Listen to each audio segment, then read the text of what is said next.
La otra tarde salía el intelectual Roberto No Me Importa, a quien tal vez conozcáis por Bob Pop, que es el título que le ha concedido la Real Academia de la Lengua Española, y hacía un análisis concienzudo y pormenorizado sobre los saqueos que están ocurriendo en Norteamérica. En su magistral tesis abordaba este problema de la actualidad con el irrefutable argumento de que la mayor parte de la culpa de los saqueos no es de los ladrones, sino de los periódicos. Él lo explicaba así. Escuchen. De lo que sí quiero hablar es de cómo se han hecho virales las imágenes de gente vandalizando escaparates de tiendas de lujo. Vuitton, Gucci.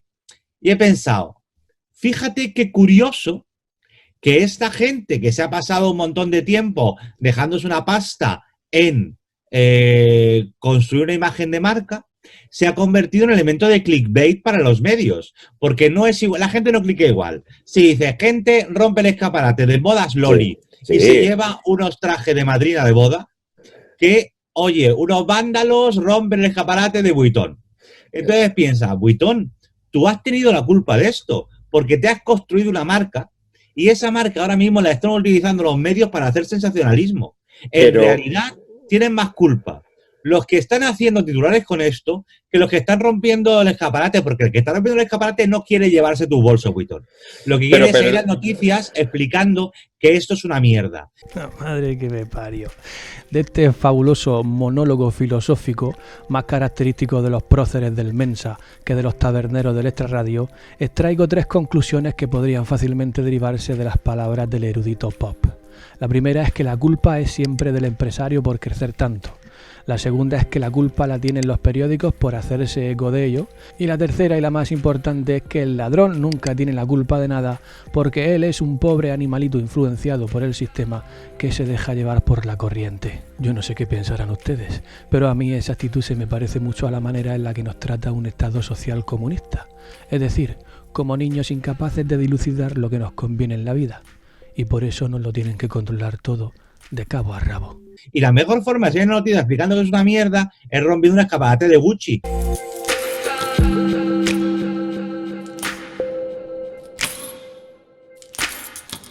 La mejor forma de salir en las noticias es romper un escaparate de Gucci. Señores, estas conclusiones, que parecen cómicas y dichas al tuntún, en realidad tienen un gran pozo ideológico, un pozo que se ha ido afianzando a lo largo de los años con esa equivocada idea de que la revolución social ha de llevarse a cabo bajo los tintes sangrientos del comunismo. Y usted ahora podrá decir que yo aquí estoy pecando de iluso, que tal vez sea demasiado considerado por mi parte presuponer cierta capacidad cultural en los alegatos de Bob. Y quizás tenga razón. Pero lo cierto es que prefiero pensar que existe un cerebro detrás de ese argumento tan barrio bajero. Prefiero pensar que existe alguien que piensa detrás de todo esto y no una simple medusa intelectual que se deja llevar por las corrientes de los chiripitifláuticos. Señores, si yo me detengo en las palabras de Bob, no es para criticar por criticar, sino porque veo importante que la gente pueda llegar a apreciar el peligro de sus declaraciones, porque de alguna manera Bob está justificando el desorden, la felonía y el latrocinio. Bob está diciendo que el ladrón no tiene la culpa de nada, porque según él, o al menos eso se deriva de sus palabras, un individuo no es capaz de pensar por sí mismo y tan solo se vence a los dictámenes del resto y a las influencias mediáticas. Y yo me niego a aceptar eso, señores. Sé que tiene algo de razón porque hay mucho rebaño por ahí suelto. Sé que tiene algo de razón. Pero me niego a aceptar ese argumento en el que clasifica las culpas, porque en esa discriminación nunca parece tener responsabilidad el que comete el delito. Y eso no es así. Me niego a aceptar eso porque cualquier aprovechado que esté esperando a la más mínima oportunidad para delinquir puede tomar esas palabras como justificación moral de sus actos y lanzarse a generar el caos en las calles con la equivocada sensación de ser inmune ante la ley y el orden y con el argumento falaz de que él no tiene la culpa porque lo que quiere es protestar. Bob dice que lo único que quieren los ladrones es protestar y con esa pose de tío guay del Paraguay va vertiendo sus opiniones y alegatos que por ser de tan mermada intelectualidad rayan no solo lo absurdo, sino lo delictivo. No se puede decir que el ladrón no tiene la culpa o intentar justificar su actitud simplemente porque un empresario crece y un periódico se hace eco de ello. Pero ¿qué educación tiene este hombre? ¿Qué legado cultural quiere dejar a la sociedad diciendo semejante barbaridad? ¿Que uno no tiene la culpa de delinquir porque los periódicos lo incitan a ello? A todos los dirigentes de los periódicos, ¿vais a consentir eso? Las declaraciones del erudito Bob son un peligro para la armonía ciudadana, porque pueden considerarse como una justificación moral para el caos social. Y os voy a decir una cosa, yo no voy a entrar en las posibles connotaciones ideológicas que tienen esas declaraciones. No voy a entrar a valorar y a comparar las notables y evidentes semejanzas que existen entre el discurso de Bob y el jarabe democrático de Podemos. No voy a entrar en ese tipo de comparaciones y semejanzas porque sé que ese es un territorio cenagoso y de arenas movedizas en el que al final cualquiera puede poner un ejemplo y su contrario. Y al final entraríamos en un debate absurdo en el que solo existiría la confrontación de quienes apoyan a los rojos frente a quienes apoyan a los azules. Y a mí no me interesa ese tipo de debate, porque ni lo veo productivo ni generador de consensos. No me interesa ese debate. A mí lo que verdaderamente me interesa es desvelar todas esas sombras que, ocultas bajo los discursos aparentemente chachis de caras conocidas como las de Bob, justifican la violencia y aportan un argumento falaz para legitimar la inmoralidad del latrocinio. O dicho de otra manera, no puede ser que alguien con tanta influencia mediática vaya por ahí diciendo que uno no tiene la culpa si roba. ¿Pero esto qué es? ¿Pero en qué clase de sociedad nos vamos a convertir si los supuestos adalides del humor y de la cultura van por ahí diciendo que la culpa de los robos no es de los ladrones que lo cometen, sino de los periódicos y de los empresarios? ¿Pero cómo se puede aceptar semejante paparruchada? ¿Cómo es posible siquiera dejarla pasar sin criticarla? Demasiado indulgente me pareció Iván Espinosa cuando en su intento por explicar semejante actitud trató a estos catalogadores de la culpa de ignorantes. Demasiado indulgente. Y no es porque sean los que lo dicen, no es porque sean separatistas o comunistas o filotarras, no es eso, es porque son ignorantes. Pero ignorantes no en plan mal, ignorantes porque no han trabajado nunca. No digo que hayan puesto una empresa, no digo que hayan tenido un puesto de pipas, no. Digo que no han trabajado nunca. Entonces, claro, de ese es absolutamente ajeno el mercado laboral. Viven en un mundo paralelo, en un mundo de fantasía. Y el resto de la entrevista se la pasa el otro contertulio diciendo: oh sí, claro. Como si nada, como si nadie viera nada extraño ni absurdo en decir que los ladrones no tienen la culpa por robar. El otro contertulio es el compañero de David Broncano en La Resistencia. David Broncano, otro que se las gasta de corderito cuando realmente tiene mucho peligro.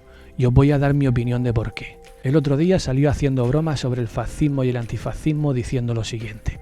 Escuchen. Pero yo creo que la diferencia entre fascismo y antifascismo es bastante evidente, ¿no? O sea, claro, digamos que el fascismo va contra muchísima gente. Es una ideología que va contra o sea, es como lo más excluyente, o sea, es como todo lo que no es como nosotros y tal, a tope contra eso. Y el antifascismo es verdad que va contra una cosa, en concreto contra el fascismo. A ver, yo creo que no es lo mismo, no son igual de intolerantes los dos.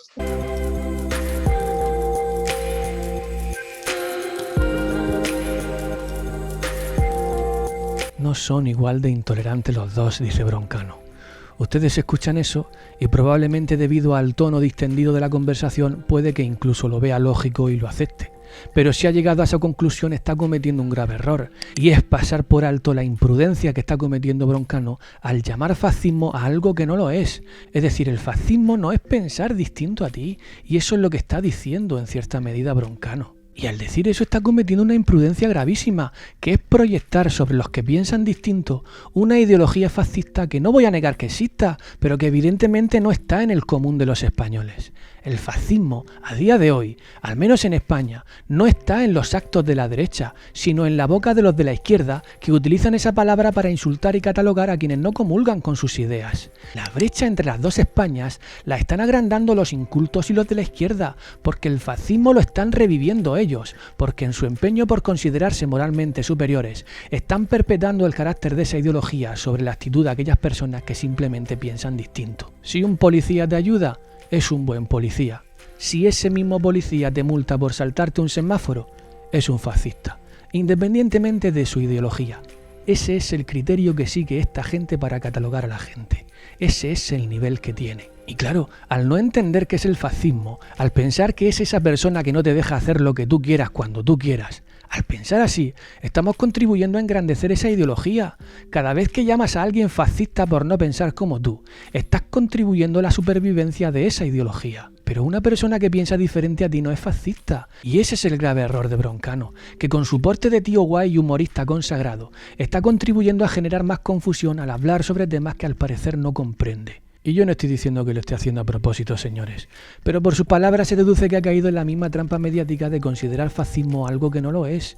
Y bajo mi punto de vista, el problema, tal y como digo en un tuit, no es que estas palabras se queden en una conversación entre colegas. El problema no es ese, porque entre colegas uno puede decir las barbaridades que quiera. El problema es que partidos como Podemos utilicen esas conversaciones para seguir generando la confusión y el desconocimiento.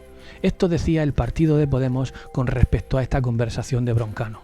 Humor para explicar algo muy serio. Un demócrata solo puede ser antifascista porque el fascismo es antidemocrático.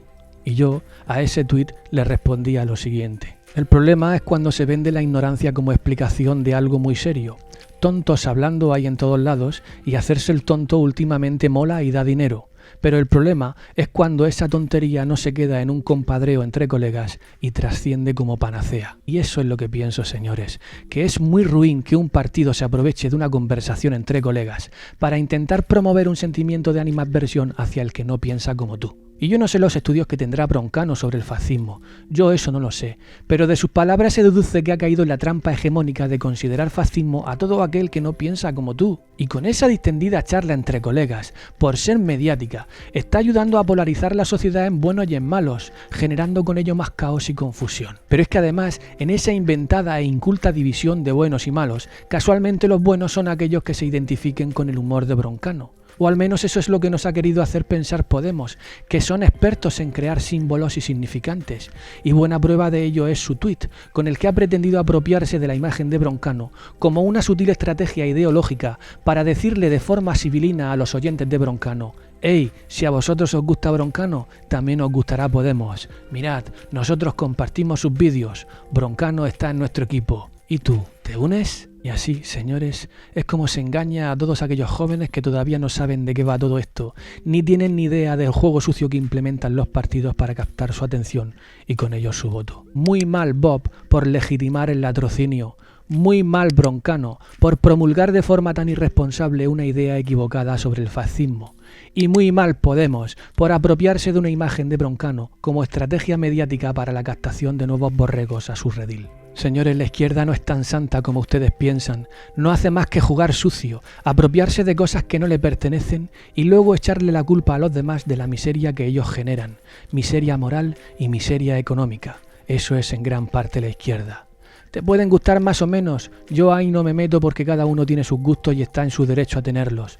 Te pueden gustar más o menos, pero no les crean a pie juntillas, no tomen sus comentarios graciosos como una crítica inteligente a nuestro tiempo político, ni mucho menos como un consejo a seguir. Te pueden gustar más o menos, pero no les crean y lean entre líneas, inter leger, porque eso es lo que significa ser inteligentes. Espero que estéis bien, que nada ni nadie os impida ser felices y sed bienvenidos al Teatro de Will.